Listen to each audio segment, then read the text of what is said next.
তাকবীরে তাশরিক প্রত্যেক ফরজ নামাজের পর একবার পাঠ করা ওয়াজিব। এটি ইমাম আজম আবু হানিফা রহমতুল্লাহি আলাইহির মতে হানাফি মাযহাব অনুযায়ী। এখন এটা কখন থেকে? 9 জিলহাজ ফজর নামাজের পর থেকে 13 জিলহাজ আসর নামাজের পর পর্যন্ত। যদি কোনো ব্যক্তি এইটা না পাঠ করে তাহলে কি গুনাহগার হবে? হ্যাঁ, ওয়াজিব তরক করলে কবিরা গুনাহগার হবে। এটা প্রত্যেক মুসলমান, বালেগা, সুস্থ মস্তিষ্ক এবং প্রত্যেক মুসলমানের উপর এটা ওয়াজিব। যদি এটা পাঠ করা হয় তাহলে এখানে যারা কুরবানি দিতে পারে না তাদের এই হকটা আদায় হয়ে যায়। যদি এটা পাঠ করা হয় তাহলে যারা কুরবানি দিয়েছে, কুরবানিতে ভুল ত্রুটি থাকলে ওটার হক আদায় হয়ে যায়। যদি এটা পাঠ করা হয় ওয়াজিব আদায় হয়, সওয়াব হয় এবং আল্লাহ তাআলার হাজীদের সাথে ঐক্যবদ্ধতা পোষণ করা হয়।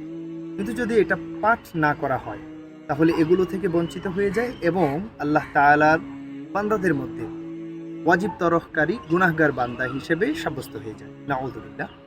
এটা আমরা অধিকাংশই মনে করি যে সুন্নাত বা সুন্নাতে মুআক্কাদা, বিষয়টি এমন নয়। এটি স্পষ্টত দলিল ভিত্তিক রেফারেন্সের সাথে ওয়াজিব এবং আবশ্যক পাঠ করতে হবে। যদি আমরা এটি পাঠ করি তাহলে একবার পাঠ করলেই ওয়াজিবটা আদায় হয়ে যাবে। তবে উত্তম হচ্ছে 3 বার পাঠ করা, 5 বার পাঠ করা বা 2 বার পাঠ করা উত্তম। অধিকাংশ সময় দেখা যায় যে 3 বার পাঠ করা হয় এবং কেউ কেউ প্রশ্ন করে যে হুজুর 3 বার পাঠ করা কি হাদিসে আছে? দেখুন, একবার পাঠ করা ওয়াজিব। যদি আমি 3 বার পাঠ করি তাহলে আমার ক্ষতি তো আর হচ্ছে না। আমি 10 টাকা দান করতে পারবো।